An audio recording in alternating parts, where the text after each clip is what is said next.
पाकिस्तान की world cup में तारीखी फतह, रन्स का हमालिया सर कर लिया। श्रीलंका के 345 के हदफ को कुछ न समझा। ग्रीन शर्ट्स ने श्रीलंका को 6 विकेटों से शिकस्त दे दी। 8 गेंदों पहले ही हदफ पूरा कर लिया। इमाम उल हक और बाबर आजम आउट हुए तो अब्दुल्ला शफीक और मोहम्मद रिजवान ने महाज संभाला।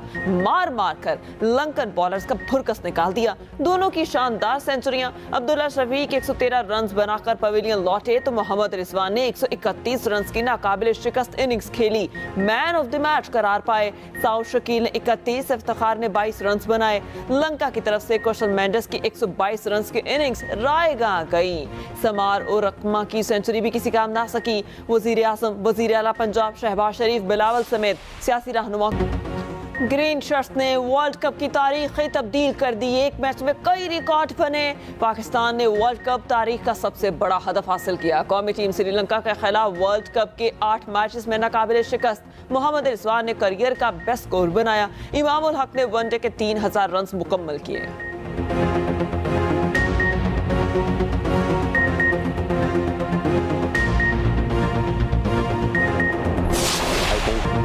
बाबर आजम ने तारीखी कामयाबी के क्रेडिट कौमी बल्लेबाजों को दे दिया। मोहम्मद रिजवान और अब्दुल्ला शफीक की कारकर्दगी से इंतहाई खुश। बाबर आजम ने खुशी में ग्राउंड स्टाफ को अपनी शर्ट तोहफे में दे दी। मोहम्मद रिजवान ने कहा, इस तरह की इनिंग्स पर फख्र होता है। हमें यकीन था कि हदफ पूरा कर लेंगे।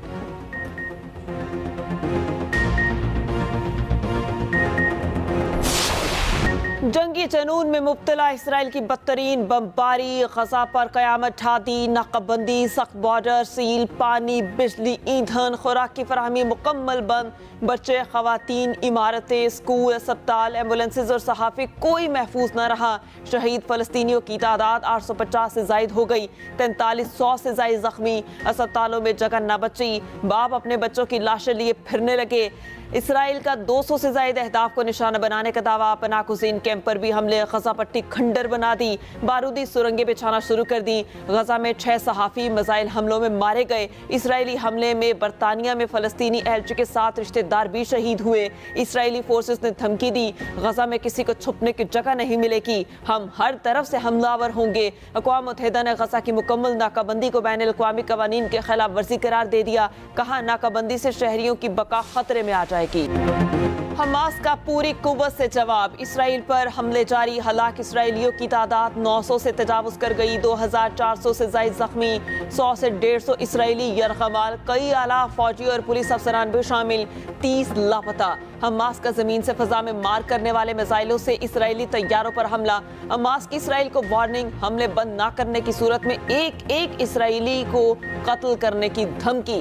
तर्जुमान हमास कहते हैं, अल-अक्सा फ्लड ऑपरेशन इसराइल के 75 साला जराइम के खिलाफ है। मुजाहिदीन मकबूजा इलाकों के 22 मकामात पर लड़ रहे हैं। थाईलैंड की इसराइल में 18 और अर्जेंटाइन की 7 शहरियों की हलाकत की तस्दीक। अमरीकी सदर जो बाइडन के मुताबिक हमास की बमबारी से 14 अमरीकी शहरी भी हलाक हुए।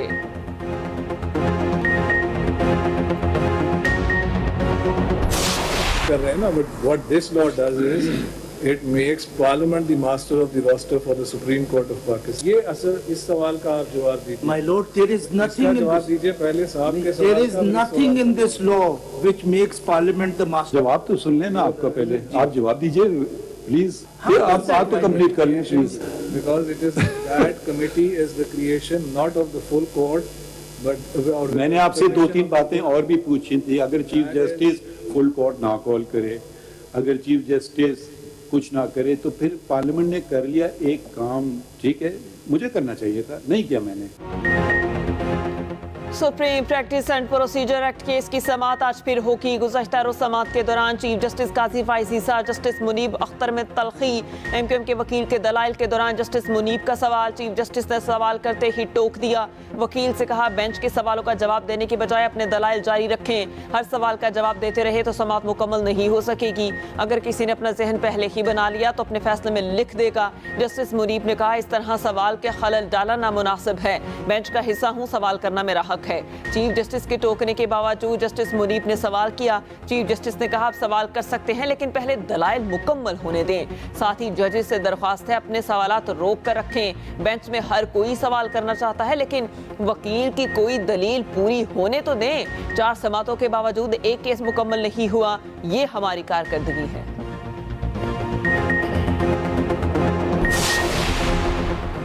नवाज शरीफ का वतन वापसी के लिए सफर आज से शुरू होगा। सऊदी अरब जाएंगे। इसहाक डार का कहना है नवाज शरीफ की खलीजी मुल्क पाकिस्तान वापसी होगी। नवाज शरीफ की वापसी पर गिरफ्तारी का कोई चांस नहीं। प्रोटेक्टेड जमानत लेंगे। नून लीग का बयानिया मईशत की बहाली बेहतरीन इंतकाम होगा। नून लीग का लाहौर भर में वर्कर्स कन्वेंशन और जलसे मनसूख करने का फैसला। छोटे जलसों के बजाय सारा जोर मीनार पाकिस्तान जलसे पर दिया जाएगा। ख्वाजा आसिफ का कहना है इलेक्शन जनवरी के आखिरी हफ्ते में होंगे। इस बार वोट की इज्जत पामाल नहीं होगी।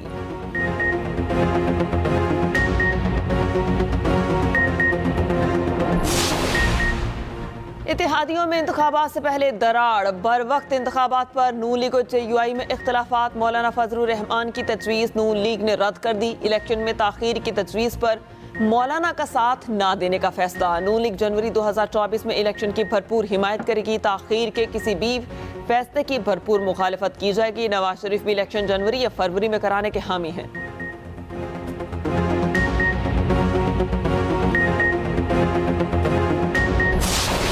अब इन्होंने एक शेड्यूल दे दिया और इस शेड्यूल के तहत इलेक्शन पड़ रहे हैं जनवरी के आखिर में। अब ये बात करना, कोई कहते हैं साहब ये तो इलेक्शन, बाबा इलेक्शन मैं नहीं मुलतवी कर रहा। हम तो 3 साल 3.5 साल सड़कों पर रहे। हमने 2018 का इलेक्शन तस्लीम नहीं किया। हमने इसीलिए सारा कुछ किया कि मुल्क पे जायज़ इंतखाबात हो जाए। जनवरी में बर्फबारी वाले इलाकों में वोटिंग कैसे होगी? मौलाना फजलुर रहमान की फिर जनवरी में इलेक्शन की मुखालिफत, हल तलाश करने पर जोर। कहा शहबाज शरीफ अपनी सलाहियतों के बावजूद मुल्क को दलदल से नहीं निकाल सके। नवाज शरीफ को पाकिस्तान वापसी पर वेलकम कहेंगे। ये भी कहा अफगानिस्तान से लड़ने का कोई फायदा नहीं, मुज़ाकरात किए जाएं। हालिया दहशतगर्दी के पीछे अफगानिस्तान है तो बात की जाए।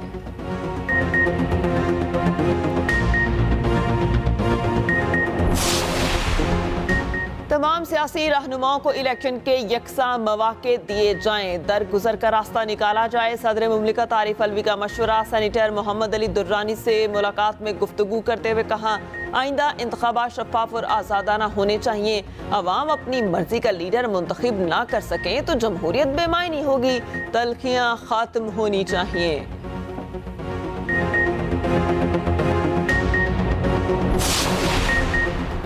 वसाइल की लूटमार और माशी नुकसानात को रोका जाए। गैर कानूनी सरगर्मियों के खिलाफ कार्रवाइयों में मुकम्मल ताउन फराहम करेंगी। Army chief general Asim Munir का अज़्म। कहा SIFC के उठाए इकदामात का हर सूबे पर असर होना चाहिए। निगरान वज़ीर आज़म अनवारुल हक काकड़ का दौरा Quetta. Army chief general Asim Munir भी साथ थे। सूबाई एपेक्स कमेटी इजलास में शिरकत।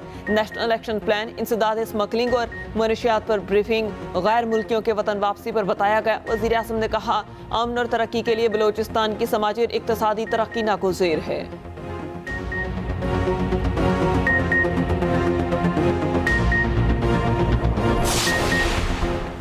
निगरान वज़ीर आला सिंध का MD कैट के नताइज मनसूख करने का हुक्म। MD कैट टेस्ट दोबारा लिया जाएगा। जावी यूनिवर्सिटी को MD कैट टेस्ट मुनक्किद करने की हिदायत। टेस्ट की नई तारीख का ऐलान जल्द कर दिया जाएगा।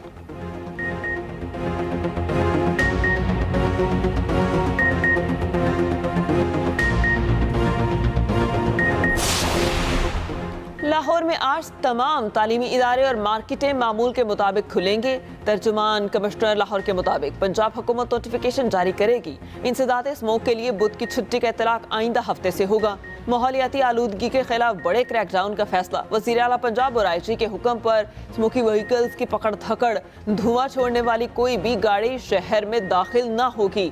शहर में चलने वाली स्मोकी ट्रांसपोर्ट को 2000 रुपये जुर्माना होगा।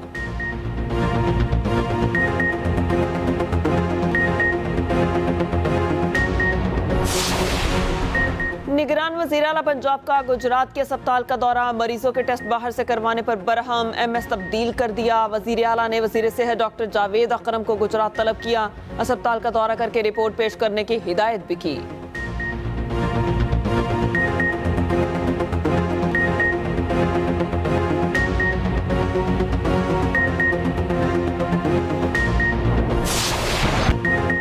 अफगानिस्तान में ज़लज़ले के बाद हर सू तबाही। हलाकतों की तादाद 4000 से तजावुज़ कर गई। मुतासरा इलाकों में रेस्क्यू ऑपरेशन जारी। आफ्टर शॉक्स के बायस खौफ व हिरास।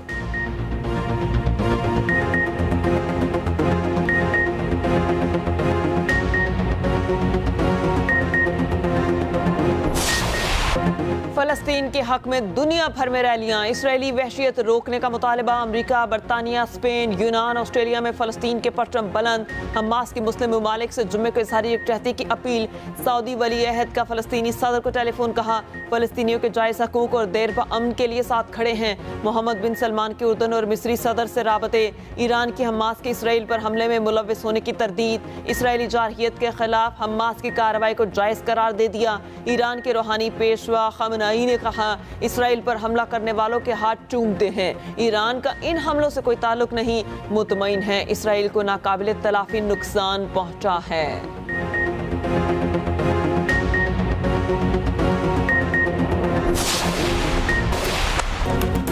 इंग्लिश टीम को वर्ल्ड कप में पहली फतह मिल गई। बांग्लादेश को 137 रन से शिकस्त दे दी। डेविड मिलान की 140 रन की शानदार इनिंग्स। बांग्लादेशी टीम 365 रन का हदफ देखकर घबरा गई।